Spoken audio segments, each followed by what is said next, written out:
السلام علیکم ورحمۃ اللہ وبرکاتہ۔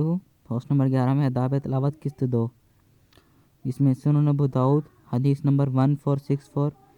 عبداللہ بن عمر رضی اللہ تعالیٰ عنہما کہتے ہیں کہ رسول اللہ صلی اللہ علیہ وسلم نے فرمایا، صاحب قرآن حافظ قرآن یا ناظر خواں سے کہا جائے گا پڑھتے جاؤ، چڑھتے جاؤ اور عمدگی کے ساتھ ٹھہر ٹھہر کر پڑھو، جیسا کہ تم دنیا میں عمدگی سے پڑھتے تھے، تمہاری منزل وہاں ہے جہاں تم آخری آیت پڑھ کر قرات ختم کرو گے۔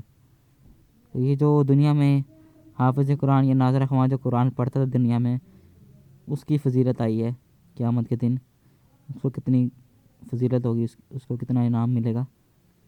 اور اس کے آگے بھی ایک حدیث ہے بخاری 5023-5024، جس میں رسول اللہ صلی اللہ علیہ وسلم نے فرمایا، اللہ تعالیٰ نے کوئی چیز اتنی توجہ سے نہیں سنی جتنی توجہ سے اس نے اپنے نبی صلی اللہ علیہ وسلم کا بہترین آواز سے پڑھا قرآن سنا۔ تو یہ واضح دلیل ہے کہ قرآن کو بہترین آواز سے، خوبصورت آواز سے پڑھنا چاہیے، قرات کرنی چاہیے۔ اور اگر انفرادی تب تو آپ خاموشی سے پڑھیں گے، لیکن اگر امام ہے تو اس کو خوبصورت اور اچھی الفاظ میں پڑھنا چاہیے، کیونکہ پچھلی حدیث میں بھی آتا ہے کہ قرآن کو اپنی آواز سے زینت دو۔ تو اسی طرح اس بات سے ثابت ہوتا ہے کہ قرآن کو جب بھی پڑھیں اچھی آواز میں، اچھے انداز سے پڑھیں، اور ساتھ اس کا ترجمہ تفسیر بھی پڑھنا چاہیے تاکہ سمجھ آئے کہ اس میں نازل کیا ہوا ہے۔ السلام علیکم ورحمۃ اللہ وبرکاتہ۔